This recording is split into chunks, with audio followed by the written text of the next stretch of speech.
دوستوں اگر آپ اسلام اور مسیحت کے بارے میں جاننا چاہتے ہیں تو نیچے دیے ہوئے لنک کو کلک کر کے اس چینل کو جس کا نام جماعت حق ٹی وی ہے سبسکرائب کرنا مت بھولیے گا۔ بہت شکریہ۔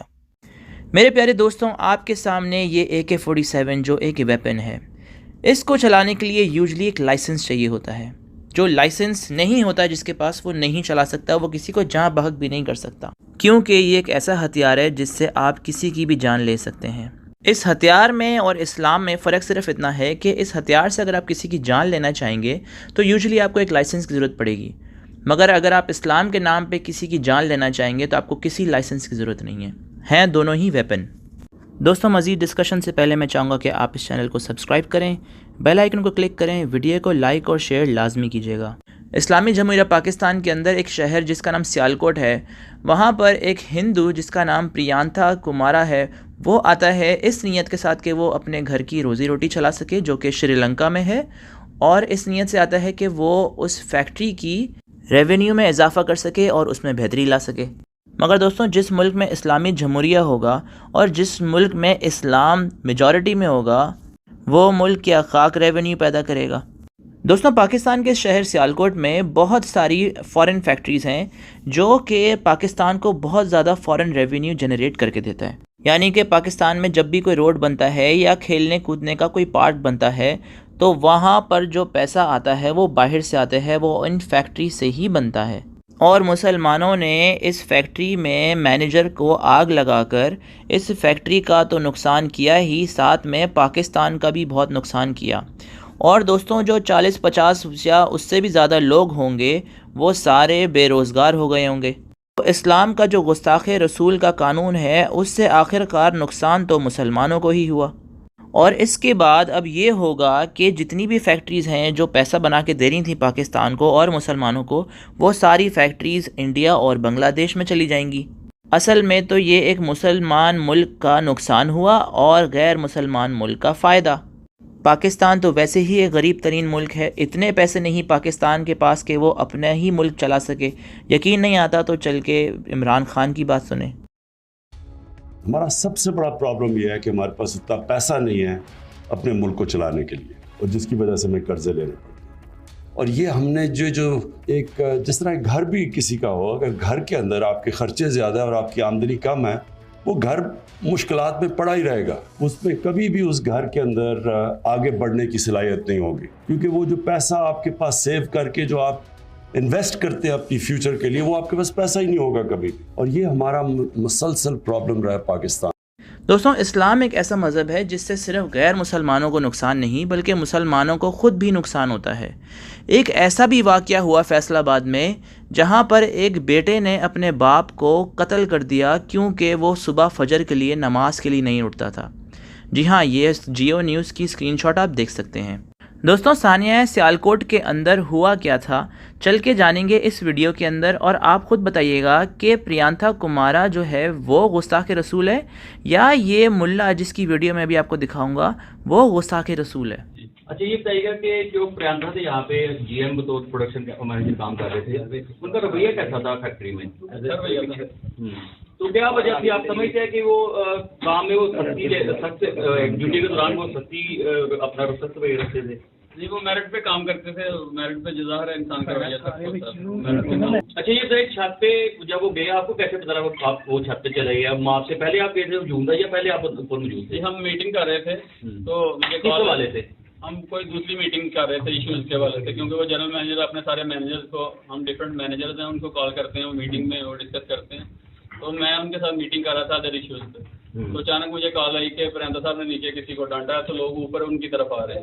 اچھا یہ بتائیے گا کہ کس بات سے انہوں نے ڈانٹا تھا، یہ پتا آپ کو؟ کس ورکر کو ڈانٹا تھا؟ کس کون سے اسپیشل ورکر کو نہیں، وہ سب کو اکٹھا کر کے وہ کہہ رہے تھے کہ یہ آپ نے یہ کام غلط کیا، یہ صحیح ایسے کیا، اس طرح کچھ وہ ڈانٹا۔ مجھے اس کا نہیں تھا علم، کیونکہ میں اس وقت میٹنگ میں بیٹھا ہوا تھا، میں اس وقت موجود نہیں تھا اس حال میں جدھر تو وہ پوسٹر جو پھاڑا گیا وہ اس کا کیا کہانی ہے؟ ہوا کیا تھا؟ وہ کچھ بھی نہیں، وہ پوسٹر تو نارملی ہمارے ادھر لگے ہوتے ہیں، کوئی ایسا کیوں اتارا کیوں تھا؟ وہ تو صفائی کے حوالے سے، کیونکہ ہمارے کسٹمر آتے ہیں تو وہ یہ چیزیں جو ہے نا وہ غیر ضروری چیزیں، وہ مشینیں ہوں یا ایکسٹرا جو بھی فیبرک ہو، جو دوسرے گورنمنٹ پڑے ہوں وہ سارے اٹھوا دیتے ہیں۔ جی دوستوں اب آپ نے سنا ہے پریانتھا کمارا کا کیا قصور تھا اور اس نے ایسا کیا کیا تھا، کیا وہ گستاخ رسول ہے؟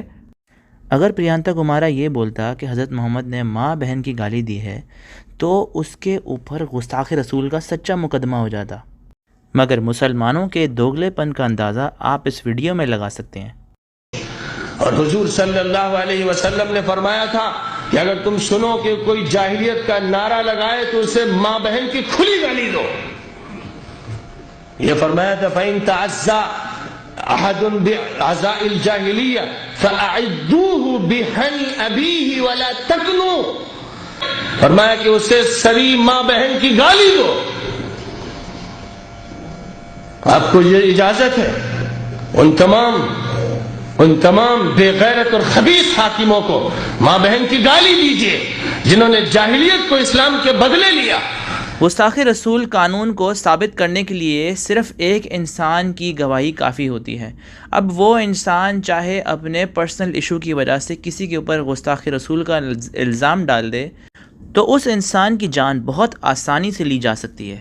میرے بہت سارے مسلمان دوست کہہ رہے ہوں گے کہ رحمت العالمین حضرت محمد جو تھے وہ اتنے اچھے تھے کہ ہر کسی کو معاف کر دیتے تھے، مگر ایسا نہیں ہے۔ کوئی بھی انسان جو حضرت محمد کے خلاف بولتا تھا اس زمانے میں، حضرت محمد اس کو مروا دیتے تھے۔